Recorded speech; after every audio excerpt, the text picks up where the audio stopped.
papa, mon tema. Etondi sami, naposa na yoe.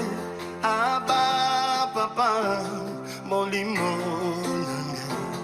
Eso ganga, koluka yoe, nana koti kateo, kotambo leneo, osamo te manga, kolanda yoe, nana kolembateo, kongumba melayo, tina bumo idake.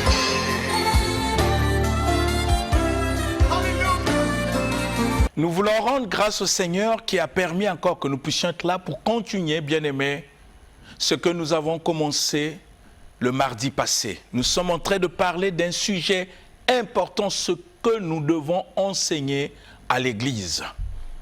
Quel est le message que nous devons enseigner à l'Église? Quel est l'évangile que nous devons enseigner à l'Église? Nous avons lu beaucoup de passages bibliques pour montrer comment le Seigneur Jésus lui-même a dit à ses apôtres, enseignez-leur à observer tout ce que je vous ai prescrit. Ça veut dire que nous devons avoir la connaissance de cet évangile que le Seigneur a prescrit à ses disciples. Il a dit, quand vous gagnez des âmes, quand ils viennent, enseignez-leur. Pourquoi il a dit cela? Mais parce que dans le livre d'Ésaïe que nous avons lu le mardi passé, Dieu dit, vos voix ne sont pas mes voix, vos pensées ne sont pas mes pensées. Donc il est impossible que nous pouvons servir Dieu avec nos pensées, que nous pouvons l'adorer avec nos pensées, que nous puissions faire toutes choses à l'église avec nos pensées. Non, bien-aimés, nous devons avoir la connaissance de la pensée de Dieu et de ses voies pour le servir selon ses pensées à lui et ses voies. Sinon, nous allons rentrer dans l'erreur par manque de connaissance des pensées et des voies du Seigneur. Et nous avons lu beaucoup de passages pour montrer l'importance de l'évangile. Ce que nous devons enseigner. Et nous avons dit que nous, étant que des prédicateurs d'Éphésiens, nous n'avons pas un message. Le message que nous portons, c'est le message du messager, qui est le Seigneur Jésus-Christ lui-même. Nous disons au peuple ce que Jésus lui-même nous a recommandé de dire, tel que lui, il a prescrit dans sa parole. Et Jésus a dit cela pour éviter que les apôtres aillent chercher d'autres enseignements pour pervertir le peuple et les égarer. La Bible est claire pour nous enseigner qu'il n'y ait pas beaucoup d'enseignants. Il y a une raison. Parce que nous serons sévèrement jugés. Non seulement que nous serons sévèrement jugés, comme le dit le livre de Jacques, mais nous allons égarer la multitude par une mauvaise interprétation et compréhension de la parole du Seigneur. Or, nous ne pouvons pas comprendre la parole avec notre intelligence, avec notre sagesse, quel que soit notre niveau intellectuel.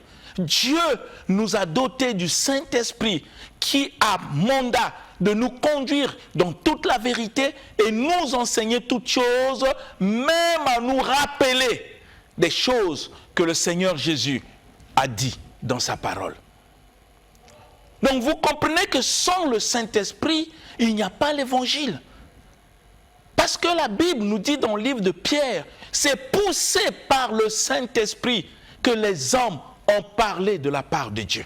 Ce n'est pas poussé par leur intelligence, ce n'est pas poussé par leur connaissance, ou ce que nous avons appris dans les instituts bibliques, ou dans les facultés de théologie. Mais c'est poussé par le Saint-Esprit que les hommes ont parlé. Parce que le Saint-Esprit ne peut que nous enseigner et nous montrer ce que le Seigneur Jésus lui-même a prescrit. Nous sommes que des porte-paroles. Nous rendons compte au peuple, de leur dire exactement ce que le Seigneur Jésus a prescrit pour leur salut. On n'a pas un message. On n'en a pas. Et nous sommes en train de voir la parole de Dieu. Nous avons lu beaucoup de choses ici. Nous sommes dans le livre de Galates que nous n'avons pas terminé. Le mardi passé pour voir Galates 1. Nous avons lu le verset 6 au verset 7. Là où l'apôtre Paul s'étonne que les gens se détournent de l'évangile pur pour passer à un autre évangile. L'apôtre Paul dit, il n'y a pas un autre évangile, il n'y a que des gens qui vous troublent. Et cet évangile que l'apôtre Paul a enseigné dans la ville de Galate, à l'église de Galate, il nous dit dans le livre de Thessaloniciens que Dieu l'a jugé digne de lui confier. C'est un évangile qui lui a été confié par le Seigneur. Ce n'est pas quelque chose qu'il a appris. C'est Dieu qui l'a confié. Pourquoi Dieu l'a confié? Parce que Dieu l'a jugé digne pour l'établir. Souvent, nous nous établissons nous-mêmes, sans évangile. Dieu n'établit pas quelqu'un pour établir, pour lui confier une mission. Et la mission que nous avons, c'est d'apporter l'évangile tel que le Seigneur l'a prescrit dans sa parole pour le salut de l'humanité. Mais si nous n'avons pas, aujourd'hui dans nos églises, qu'est-ce que nous enseignons? Parce que tout ce qui est enseigné au nom de Dieu n'est pas l'évangile. Nous avons pris l'exemple de Paul quand il était Saul de Tarse, enseigné par Gamaliel, bien-aimé. Mais Gamaliel lui a enseigné quoi? La lettre de... Oh, la Bible dit que la lettre tue. Et ça a tué Paul. Ça fait de Saul de Tarse un meurtrier, un persécuteur de l'Église. Lui-même il dit, je respirais le maître à cause des enseignements qu'il a reçus. Mais on lui parlait de Dieu, pas de Satan. Quand il a rencontré l'évangile, il a compris que ce qu'il avait reçu n'était pas dans son contexte, mauvaise interprétation. Nous avons parlé aussi de Nicodème, éminent docteur, qui enseignait les voies de Dieu.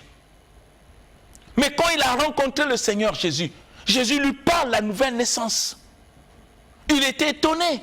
Et Jésus pose la question, tu es docteur de la loi, tu ne connais pas ces choses. Si celui qui est docteur de la loi ne connaît pas ces choses, qu'est-ce qu'il enseigne? Vous comprenez le danger? Parce qu'enseigner, ce n'est pas une fierté, c'est une responsabilité. Parce que nous pouvons égarer les gens, comme nous pouvons les amener à être sauvés par l'évangile. Mais il faut l'avoir. Parce que les voies de Dieu ne sont pas nos voies. Les pensées de Dieu ne sont pas nos pensées, bien-aimés.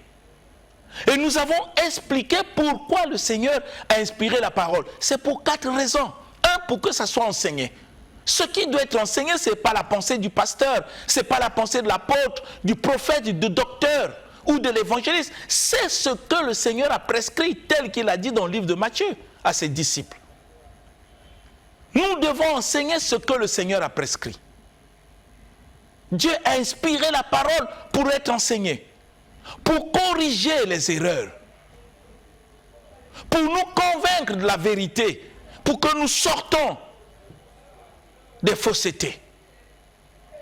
Et 4e, c'est pour nous instruire, bien-aimés, pour que nous comprenions les voies de Dieu, les pensées de Dieu, afin d'être aptes et accomplis pour toutes bonnes œuvres que le Seigneur lui-même a préparées d'avance pour que nous les pratiquions. Ça ne vient pas de nous, c'est de Dieu. Donc nous ne pouvons pas introduire à l'Église des doctrines ou des enseignements que le Seigneur n'a jamais prescrits.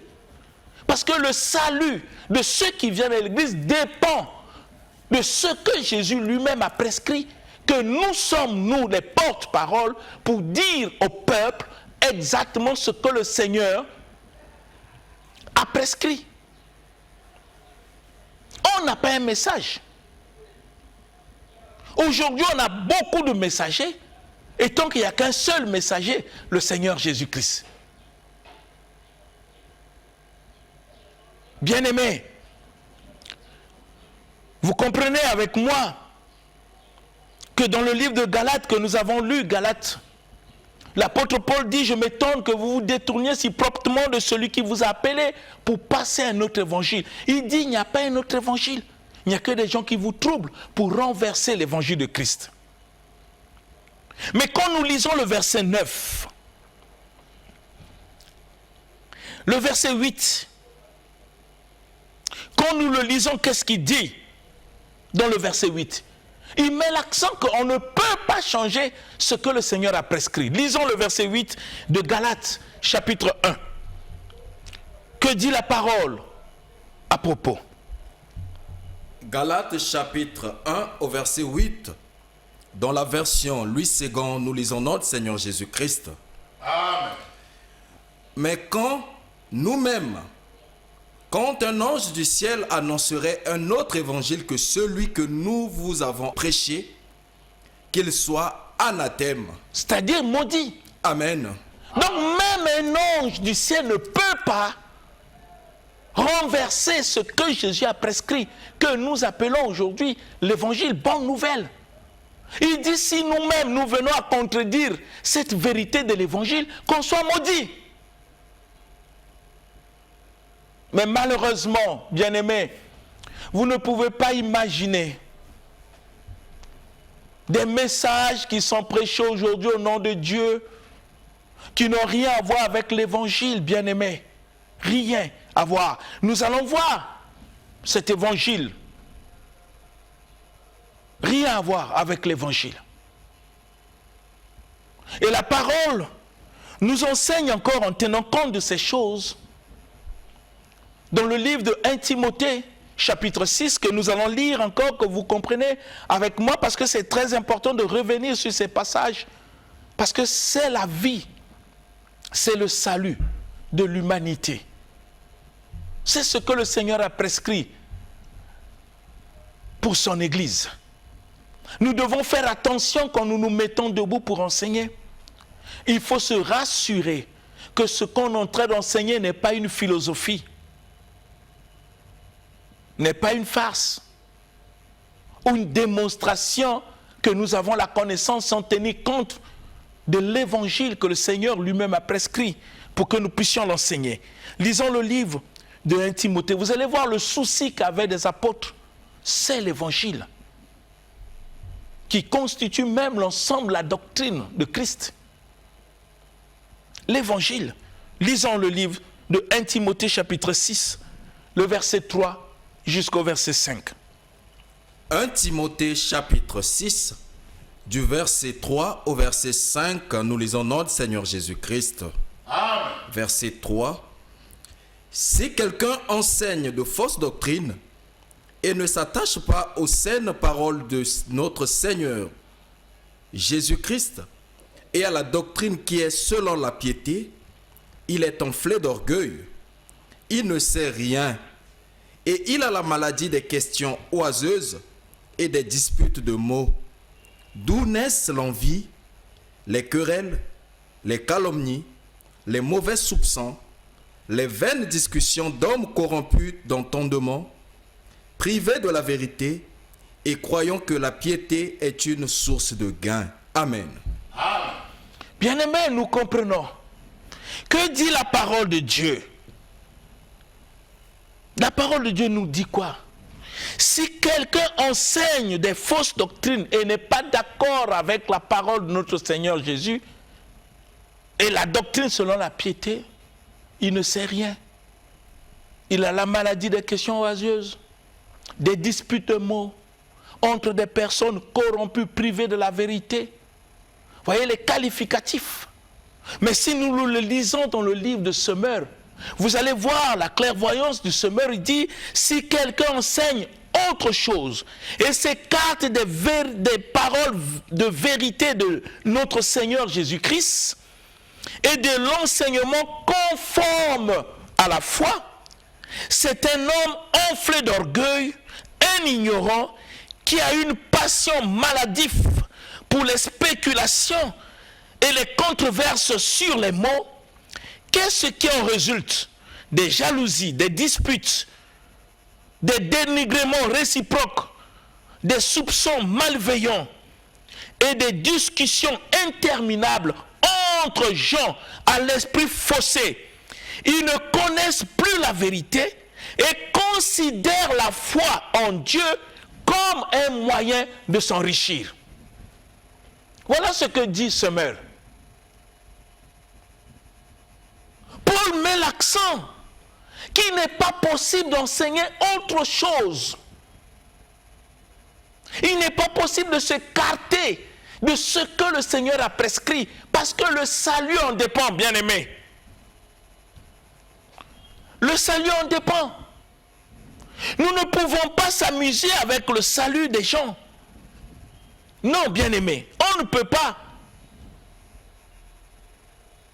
Comme nous venons le lire, lisez ça même dans la version Semeur, vous allez comprendre. Il y a des gens qui pensent que la foi en Dieu, c'est un moyen de s'enrichir. Mais quand nous lisons le verset 3, dans Second que nous avons lu, il dit si quelqu'un enseigne des fausses doctrines, ça existe des fausses doctrines. Ça n'a pas commencé à notre temps, depuis l'époque des apôtres. Ils attiraient l'attention parce que les fausses doctrines nous éloignent de ce que le Seigneur a prescrit pour son Église, nous éloignent de l'évangile pur. Les fausses doctrines, il y en a beaucoup. Il y en a tellement. Sont envahies aujourd'hui nos églises, les fausses doctrines.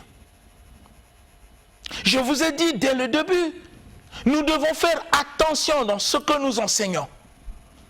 Parce qu'on peut entraîner beaucoup de gens à l'enfer, comme on peut entraîner beaucoup de gens au salut. Le prédicateur doit se rassurer que ce qu'il est en train d'enseigner, c'est ce que le Seigneur Jésus a prescrit. Je vous ai donné un exemple simple, il y en a tellement, dont une mauvaise interprétation de la parole, surtout quand on parle de la richesse, de la prospérité. On prend un passage auquel on tord même le sens. Quand le sens du verset est tordu, ça devient un prétexte. On dit l'or et l'argent appartient à Dieu. Dans la tête, on pense la monnaie, les billets de banque. Ça n'a rien à voir. Quand Dieu parle de l'or et l'argent, il ne parle pas des billets de banque. On ne peut pas faire croire aux gens ce que Dieu n'a pas dit en prenant un passage biblique, en faisant sortir le verset de son contexte. Et on veut faire croire aux gens, c'est une révélation. Quelle révélation? Parce que l'apôtre Paul nous dit que dans la prédication et l'enseignement, il ne doit pas avoir l'erreur. Pensez-vous, bien-aimés, qu'un homme de Dieu qui enseigne de la part de Dieu, parce qu'il est établi par le Seigneur, point par Dieu, que Dieu a confié l'évangile, et poussé par le Saint-Esprit pour enseigner, pensez-vous il peut enseigner les erreurs? Pensez-vous cela? Au moins qu'on puisse faire une démonstration charnelle pour montrer aux gens que nous avons la connaissance de ce qu'on a lu, dans ce qu'on a appris, dans quelle école. Là, il peut y avoir des erreurs. Mais si c'est le Saint-Esprit qui nous conduit, si c'est lui qui nous inspire, bien-aimé, il n'y a pas l'erreur. C'est ce que nous avons lu dans le livre de Thessaloniciens. Notre prédication ne se repose pas sur l'erreur, ni sur la fraude, ni sur les motifs impurs. Dieu ne voit pas non seulement ce que nous prêchons, mais l'apôtre Paul en terminant, frère, dit, nous parlons non pour plaire aux hommes, mais à Dieu qui sonde nos cœurs. Dieu voit le cœur, les motivations. On peut avoir des motivations impures en se servant de l'évangile comme un moyen de s'enrichir, comme le dit le verset 5 de Timothée 6. On peut penser que la foi en Dieu c'est une source de gain. Non, bien-aimés.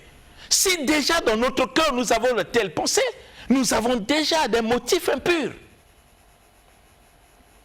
Ça ne marche pas avec l'évangile.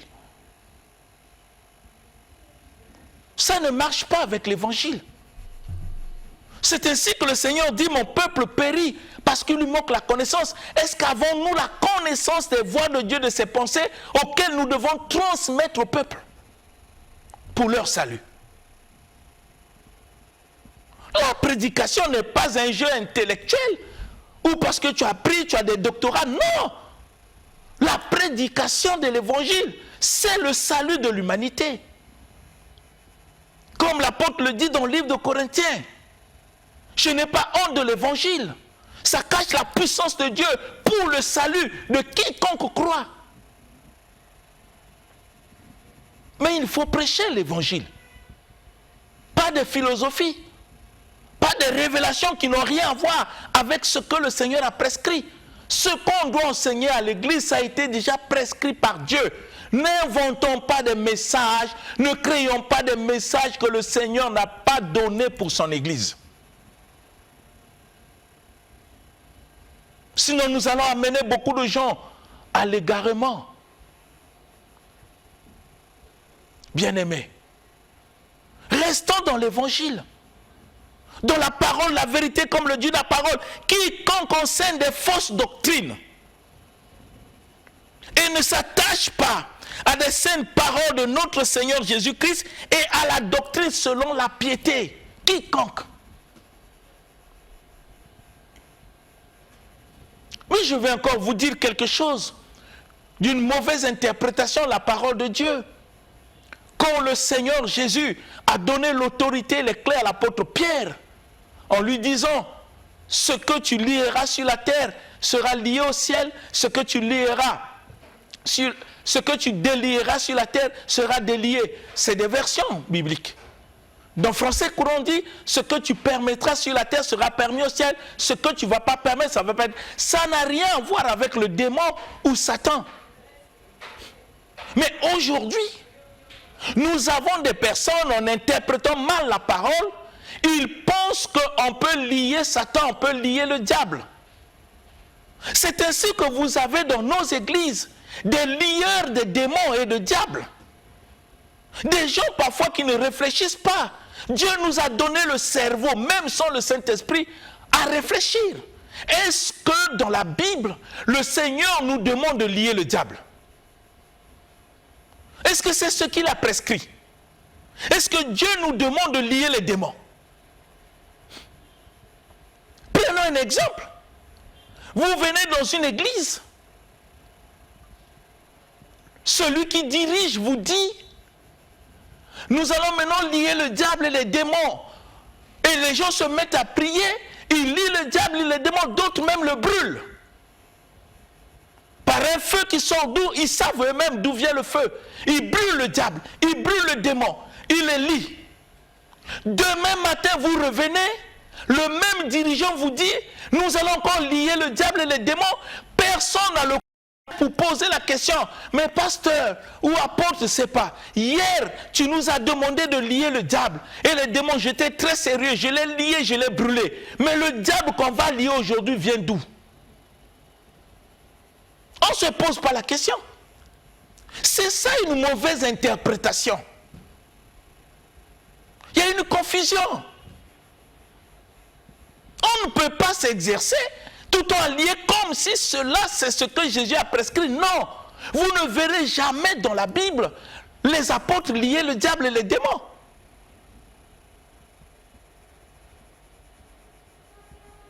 Une mauvaise interprétation.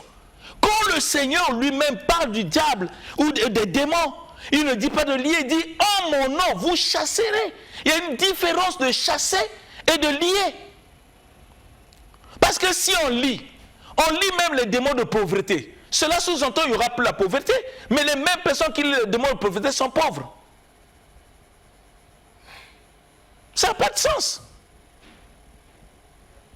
C'est ainsi que nous devons avoir la connaissance de ce que le Seigneur a prescrit pour éviter des erreurs qu'on nous enseigne. Parce qu'on peut entraîner des gens dans l'égarement, faire des choses que Dieu n'a pas prescrites et faire dire aux gens ce que Dieu n'a pas dit dans sa parole. C'est ainsi qu'on a besoin de la connaissance. Pensez-vous que si le diable était liable, mais il ne devait plus exister dans le monde? Ça serait une délivrance absolue. Même dans notre pays, le Congo, les gens seront tranquilles. Mais malheureusement, une mauvaise interprétation de la parole. N'oubliez pas, bien-aimés, Dieu a dit, vos pensées ne sont pas mes pensées. Ne mettons pas nos pensées, ce que nous croyons être juste, dans ce que Dieu a prescrit. Non, soumettons-nous dans ce que Dieu a prescrit. Restons dans l'évangile tel que Dieu l'a prescrit. C'est ce que le Seigneur disait à Josué. Médite la parole jour et nuit. Ne te détourne ni à gauche ni à droite. Agis fidèlement selon tout ce qui est écrit.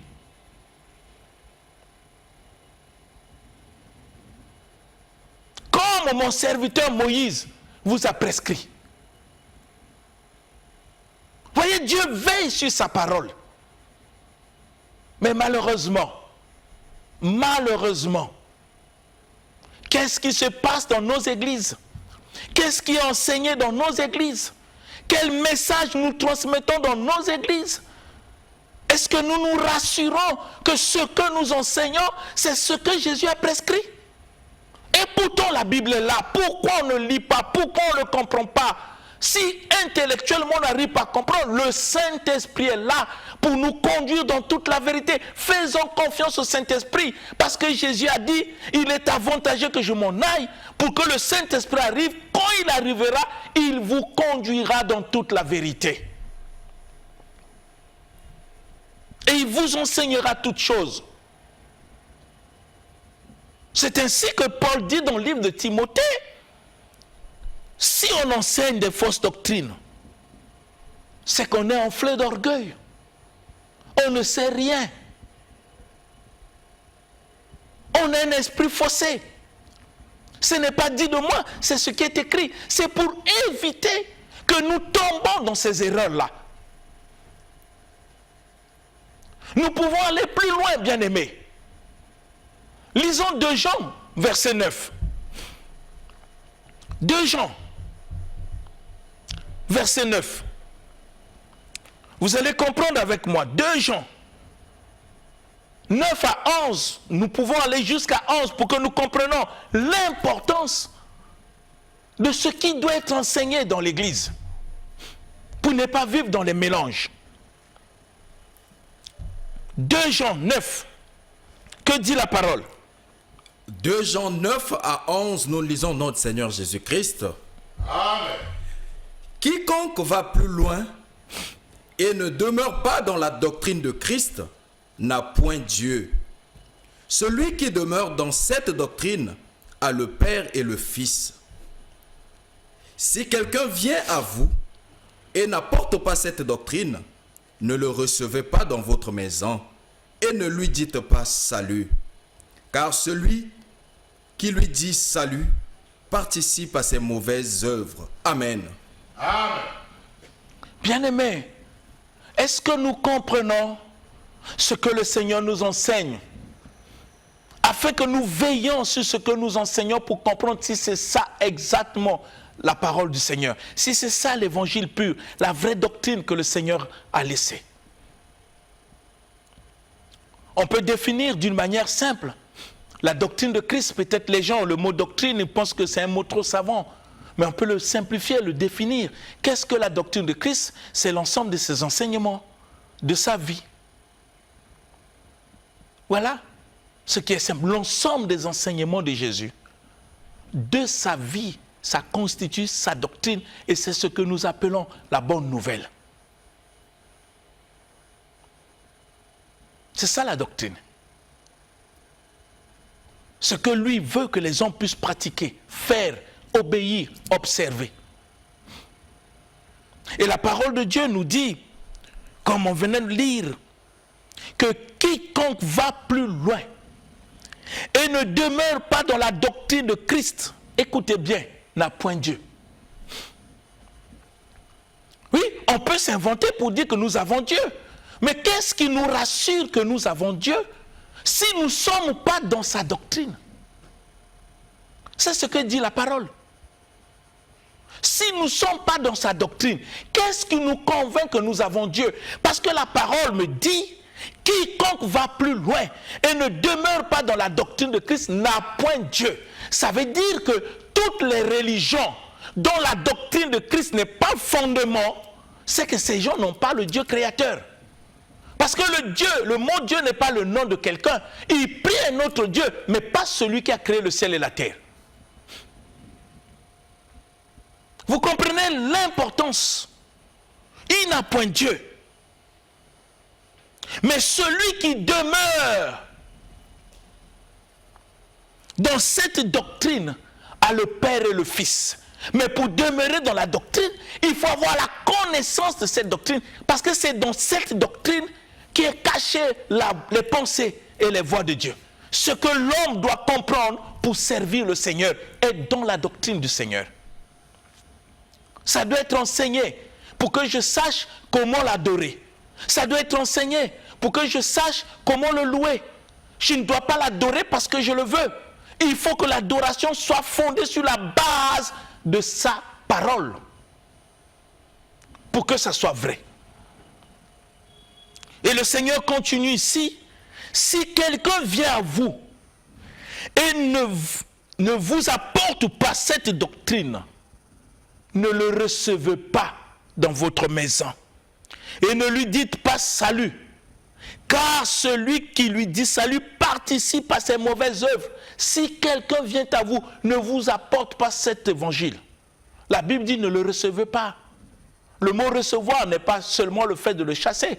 Ça dit n'acceptez pas ce qu'il vous enseigne qui est contraire à l'évangile de Christ. Mais pour que tu ne puisses pas l'accepter, il faut que toi-même tu aies la vérité de cette doctrine-là. Il faut que toi-même tu sois enseigné. Bien-aimé, je vais essayer de le lire. Dans le semeur, nous allons comprendre ce que le semeur nous dit concernant ce passage. Regardez ce que le semeur nous dit. Je vais vous lire ça. Celui qui ne reste pas attaché à l'enseignement qui concerne le Christ, mais s'en écarte, n'a pas la communion avec Dieu. Celui qui reste attaché à cet enseignement est uni au Père comme au Fils. L'attachement. Qu'est-ce que nous enseignons dans nos églises? Qu'est-ce que tu enseignes dans l'église? L'église n'a pas besoin de philosophie, je le répète, bien-aimé. L'église n'a pas besoin des connaissances que tu as lues dans les livres. C'est bien de lire. C'est bien de se cultiver. C'est bien d'apprendre beaucoup de choses. Mais à l'église, ce qu'on doit apprendre, c'est ce que Jésus a prescrit. Ça a été déjà prescrit. Et le Saint-Esprit est là. C'est lui qui oint les serviteurs choisis, établis, dont Jésus a confié l'évangile. C'est le Saint-Esprit qui le oint. C'est le Saint-Esprit qui les pousse à dire, à parler, pour éviter l'erreur, bien-aimés. Nous devons poser la question, qu'est-ce que nous enseignons dans nos églises? Est-ce que ce que nous enseignons dans notre cœur, nous sommes rassurés que c'est exactement ce que le Seigneur a prescrit? Vous savez, Dieu tient compte de tout ce qu'il prescrit. Rappelez-vous de Moïse. Quand le Seigneur a demandé à Moïse de construire le tabernacle, Dieu savait qu'à l'époque de Moïse, il y avait des gens qui pouvaient le faire avec l'intelligence humaine. Mais Dieu a dit, prends soin de faire tout selon le modèle que je t'ai montré. C'est d'éviter d'ajouter autre chose dans ce que Dieu a montré. Même si quelqu'un dit je suis architecte, mais Dieu déjà a donné un plan auquel on ne doit pas ajouter. La même chose que le Seigneur a fait avec Noé. Dieu donne les dimensions, les bois, les tissus, ce qu'on doit mettre pour éviter que l'intelligence humaine rentre dans des choses de Dieu. C'est la même chose avec la parole. Quand Jésus dit, enseignez-leur à observer, à obéir tout ce que je vous ai prescrit, c'est pour éviter que nous amenons des enseignements, des connaissances que nous avons lues dans le livre, pour le mélanger avec ce que Jésus a prescrit. Non, laissons l'évangile pur parler, nous sommes des porte-paroles, disons le message tel que le messager veut que nous puissions le transmettre, pour le salut de l'humanité. C'est ainsi on dit, si on n'est pas d'accord, si on va au-delà de ce que Jésus a prescrit, ça nous éloigne de Dieu. Celui qui va au-delà, plus loin que ce qui est prescrit. Parce qu'aujourd'hui, nous avons des révélations qui dépassent même ce que Jésus a dit dans la parole. Ça pose un problème. Un problème sérieux. pour la vie et le salut de ceux qui viennent à l'église. Si celui qui dirige n'a pas de message, qu'est-ce qui va se passer?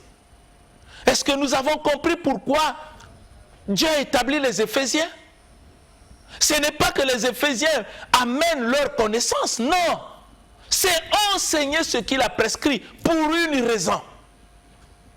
Relisons un peu le livre d'Éphésiens chapitre 4.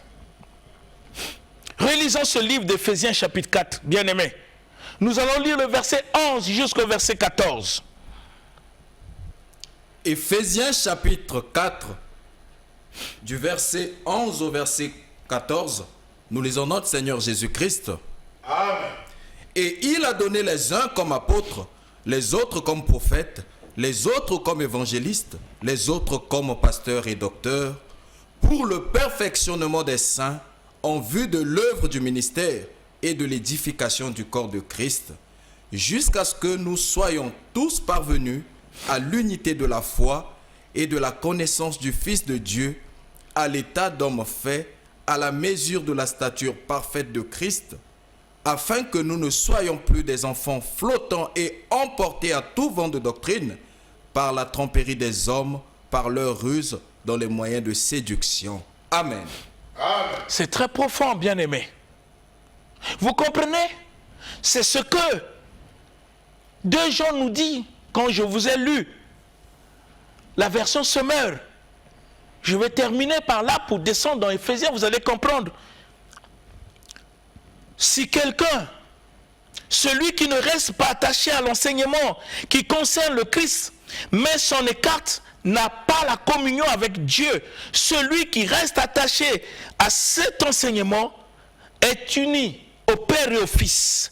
Le verset 10 dit, si quelqu'un vient à vous, si quelqu'un vient vous trouver et ne vous apporte pas cet enseignement, ne l'accueillez pas dans votre maison et ne lui adressez pas la salutation fraternelle. Et la Bible continue, celui qui souhaiterait la bienvenue se rendrait complice de ses œuvres mauvaises. C'est ainsi que le livre d'Éphésiens nous montre le pourquoi du ministère. Le ministère est bien défini dans ce livre d'Éphésiens, bien-aimé. Parfois on se trompe. On va plus loin que ce que le Seigneur a dit. Dans le livre d'Éphésiens, on dit, qu'est-ce que le Seigneur a fait? C'est celui qui a fait des dons aux hommes. Il a donné aux uns comme apôtres, prophètes, évangélistes, docteurs et pasteurs pour le perfectionnement des saints. En vue de l'œuvre du ministère, bien-aimés, nous allons revenir sur ça, ce passage, pour que nous comprenions l'importance de ce que nous devons enseigner dans l'Église, l'évangile pur. Que Dieu nous aide à comprendre, afin que nous revenions dans la vraie parole, telle que le Seigneur l'a prescrit, au nom puissant de Jésus-Christ. Amen. Amen. L'émission Parole de vie avec le pasteur Lévi Nikwe, chaque mardi à partir de 17h10 sur DRTV International. Papa, motema etondi sami naposa na yoe aba papa